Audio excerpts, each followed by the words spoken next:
Hello everyone, welcome to WinesOfItaly LiveStream. I'm Katerina, Great Wine Adventures, as every Tuesday, and today we have actually a guest from Lombardy, which perhaps in this period has a bit of a, a reputation as the center of the coronavirus, but they also make very good wine. So today I have Roberto from Prime Alture winery in the province of Pavia, no? Yes, exactly. So he will present himself a bit, and if you want to share the stream, please do so. And I will do some sharing stuff here now while he starts presenting himself. So please present yourself while he's talking to tell us where you're from, where you're listening in from, and to say hello. So welcome, Roberto, and feel free to present yourself. Thank you. Welcome to everybody. Buonasera in Italian. A little bit story about me. This project of Prime Alture is, as some friend of mine said, it's a foolish senile. You know, when you get old, you get foolish or you lose your mind. So my original business is from electronic for aerospace. I have a company which is produce gasket for aerospace and helicopters. I decided to go to retirement, but not to stop to work. I stopped to work in this field. So my first idea was to create a little bit of resort. Let me say a chateau, a little bit of chateau. And I discovered the hills in Oltrepò, which looks like Tuscany, where there is a very important soil, which is you can make a good wine. So I transferred myself with part of my family, with my daughter and grandchild, and we started with this project. I think first of all, I have to tell you something about the territory. We are in Oltrepò. Oltrepò it's after the Po River, going south, but going south you have the Alps Maritime, the Alpi Maritime, which is starting to have hills and then mountains. Okay, we are the first area, of course, in Italy for producing Pinot Noir. We are the third one after Bourgogne and Champagne, naturally. And since 1864, that Conte Vistarino and Conte Gancia was making the Metodo Classico with Pinot Noir. You know, the Metodo Classico is not Prosecco, it's double fermentation like Champagne. We cannot call Champagne because the European law forbidden is right. Champagne is a different thing.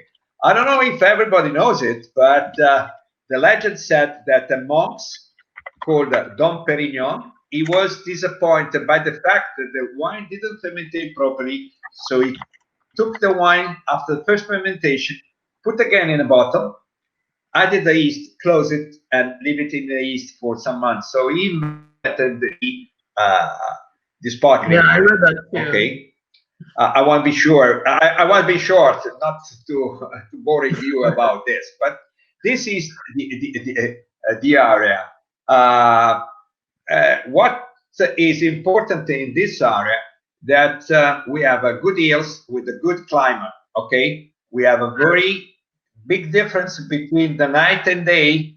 It be about 10 degrees difference between night and day. Okay, we have the soil, which is marna. The marna is a stratification of clay and calcareo, and this, if you go to Wikipedia, give you tell you that such of soil allowed you to make small grapes, but with great longevity, keeping a lot of perfuming, and keeping the color. So this is for very longevity wine. We produce also Bonarda, which is young wine, but you know, we have the Ferrari, and we don't go at the speed that we could. The cheaper version. So another thing which I want to share with you is what I let me say learn and this new experience. It's 10 years now, okay, but I want to share with you my experience. So mostly the people which is coming here is said how the people have to make how to make a good wine. Yes. And frankly speaking, it's not very difficult. No. I want to make it easy, but you should. The question is if you want or not to make a good wine. Okay, it's in your hand. Well, first there is 3 geographic points. Number 1, 45th parallel, the parallel of the wine. Now with the weather change, maybe it's floating up and south and north.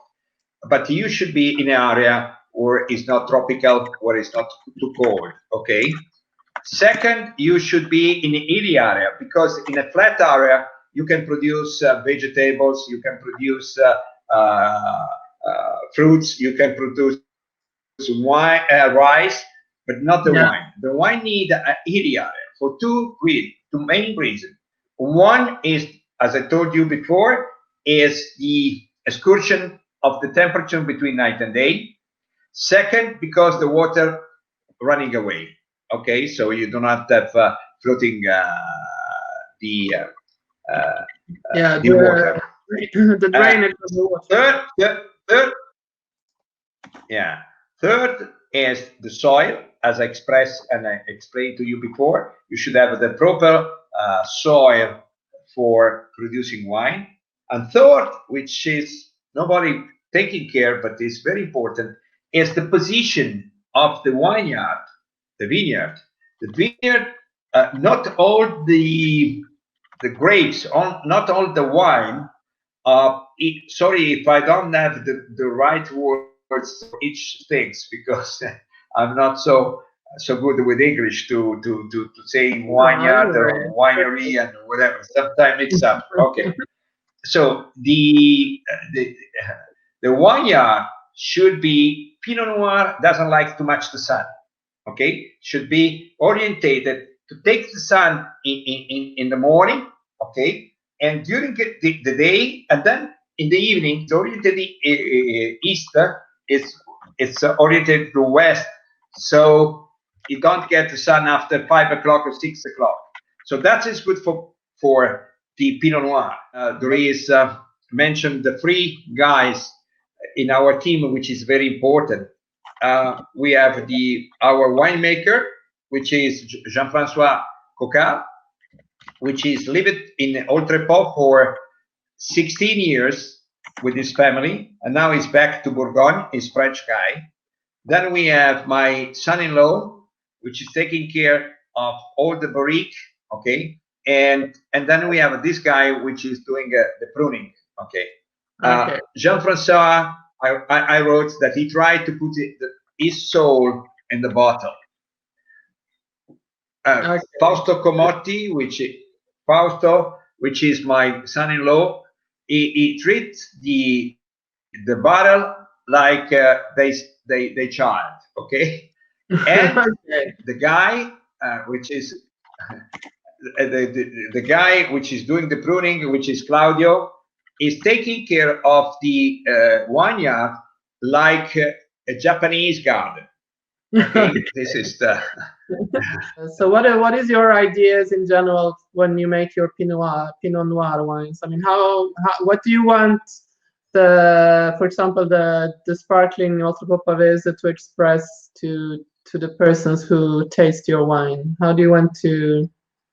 Well, I started to make the first wine we made is the Pinot Noir Red, okay, and I started personally going to restaurants to present my wine, okay. And today I can say that I miss 2 or 3 restaurants of the Michelin guide with the stars, and then we have all Michelin star restaurants as a customer. Okay, and after the Pinot Noir red, we started to make the sparkling.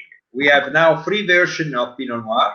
One, which is the sparkling one, which is called Io per te, I for you. Then we have Monsieur Pinot Noir, and then we have a Bordeaux Bosco, which is a Pinot Noir, which is only in a tank, not in a barrel. Okay, free version. Because as I told you before, this is the terroir of the Pinot Noir. This is the absolutely the best expression that the territory can give. The first one was the red one, which is the Monsieur Pinot Noir, okay, which I'm drinking tonight because I had some good steak and I want to taste it. And because I was talking too long, can I have a little bit drop? If you apologize me, but I will do it. Okay. Seems like a good thing. I have your sparkling. I have your Io per te. Ah, okay, okay. And the other one is Io per te. Yes, I also have it. Okay. Okay. So this most important wine for me, they have a label with the special names. Okay.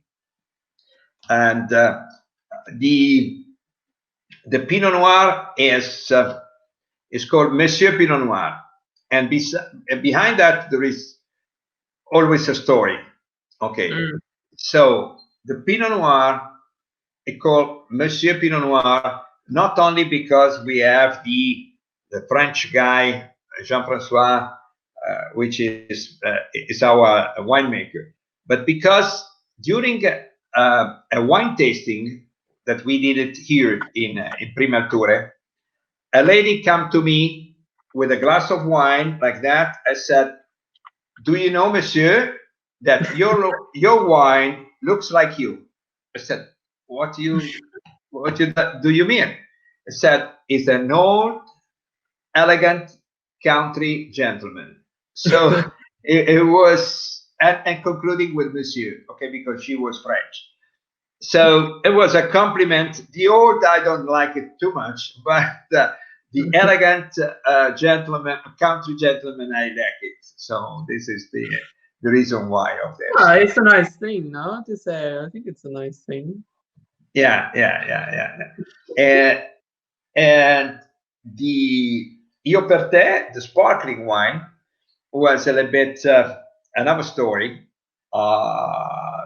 When I decide, because the first one was the red one, then I decided to make it a sparkling one because we had the grapes that the trees it is for making the white wine. You know, there is different clone. Okay, and so we want to make a Blanc de Noir. Okay, blackberry making white wine. So Jean-François told me, he said, "Well, which kind of wine do you want? Dry, extra dry, whatever." So we went to a wine tasting and we taste a lot of wine and champagne, only Pinot Noir. So I taste many, and at a certain point, I found one which is looking fantastic to me, to my mouth. So I said, "Well, I would like to have a wine like this." I said, "Jean-François, can I make a wine like that?" He said, "You cannot make it, but I can do for you." So I for you. That seems like a good idea, no? Your winemaker is here. It is? Hello. Ciao, Jean-François. And so there is another story of this wine, the Merlot. We had a grape here. We were producing the wine and giving to the cooperative. We do not put in the bottles because I thought that was difficult to have the opportunity to sell it. It's not so easy. So we are collecting the grapes, making the wine and giving to the cooperative. once my wife came to the winery, and we were tasting the Merlot in a barrique, and I said biondina because my wife is blonde girls, and I said in Italian is biondina. I said, come here and try this wine, and she loved it because you know the Pinot Noir it's much different from the Merlot. It's two different grapes. So for Pinot Noir, you need to have a lot of drinking wine like me, and then you come to this fantastic, elegant wine, and so it's a step. So she liked it and said, I would like you put in a bottles. I say no. She said yes. I say no. Guess what is the ending story? You know, I don't know all over the world, but in Italy, the women is winning, and very argument. And so I made this. Well, wait a minute. Okay, I made this bottle. Okay, which is called l'altra metà del cuore, the other half, the other half of the heart. Okay, and so this is the story. So you do a passito, but you don't do any dry Riesling. Yes, it's a Riesling and Moscato. Again, everything has a story. We had a piece of vineyard, which we have a Moscato and Riesling, but a little bit mix up. Okay, it was originally I found it like that.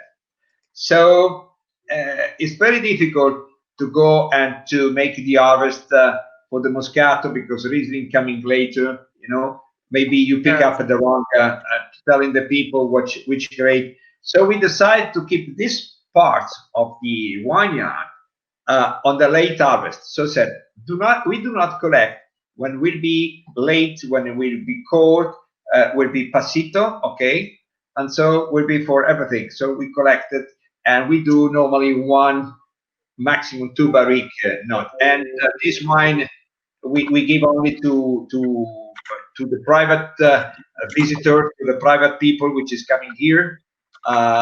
We give in our for our dessert or for together with the cheese, because this area is famous for cheese and whatever. So it's not really a commercial wine that we sell to restaurants and everything. I made two different what do you call site web, okay, for shopping online. One for Italy and one for our European or foreign words that I don't like it, but the European or American worldwide friends and customer. The first one is Prime Alture Oltrepò Pavese, okay, and the other one will be Prime Alture wine delivery, okay, and these two, the customer can buy our wine online. Delivery is free of charge, so no cost for shipment, okay, and it's the same even for outside of Italy and in Italian. No cost for shipment, and at the cost of the winery. When they come here, they can buy the wine, and it's the same price, no increasing price, whatever. So in order to help, do not forget us, okay? And it's a premium that we want to give to our customers. So we started with Italy. Now next week will be complete ready this new website. At the moment, if you go, you can see everything, but you cannot make any order until a couple of days, and we can ship everywhere. Tomorrow I will check if we can ship directly to USA as well, because we make an agreement with the mailbox. So up to 18 bottles or 24 bottles, there is any problem to ship it all over the world. So I want to check this more. For Europe, I'm 100% sure. So the people will not forget us, and And because we are a boutique winery, and we produce only I forgot one important thing. We produce only 40,000 bottles of wine. So easily, the people, if they want to have our wine, which is normally in a starred Michelin restaurant, they can buy directly from us. So it's a big change. I want to more orientated to keep my customer, because I love my friends, because when I have to go to selling the bottles, I have the opportunity to eat in fantastic restaurant with a fantastic food. But I want to, instead of improving exportation or export to other restaurants or importer, I prefer to improve with the private people. And this is, I think, will be the future. So the people can come and to visit us. They can have many opportunity to see really how we make the wine. Yeah, no, I agree. But do you have any importer, or you only do direct to consumer? No, we selling at the moment in Switzerland and Austria, not USA, because we do not have a quantity. We do not have attractive quantity for the importer. We talk already in Siena together. So, by the way, I mean, inviting all the people written with us, but the first one has to come to me is you. That is true. That is true. When I can travel again. Because I forgot to tell in the beginning that we actually met in January before the coronavirus. And then I didn't think about you. I asked Franco Ziliani if he knew any, because I know he knows everyone in Oltrepò Pavese. So I said, can you find someone from Lombardy for me? Because I want someone from Lombardy. And then he said, no, I found this guy. He's perfect. And then I realized I already knew you because I didn't think about the fact that you were actually. Well, Franco is our best testimonial for the Oltrepò. Yeah, so for those of you who doesn't know, Franco Ziliani is an Italian, very well-known wine writer, and he kind of helped me to get Roberto on this live stream. So one of the last questions I wanted to ask, which I now forgot because we were talking about Franco. Well, we talked about that you don't have an importer, and you talked about the wine livery, which I wanted to ask you to do. So I think, do you have anything more you think people should know about your winery before we round up the live stream? Maybe something, but it's better that you discover it coming to visit that. That seems like a good thing. I would thank you also because I see that Franco hasn't really joined us, so I don't think he wants to jump in. So thank you very much for being here. And, I hope you enjoyed it. Toast to everybody. Thank you.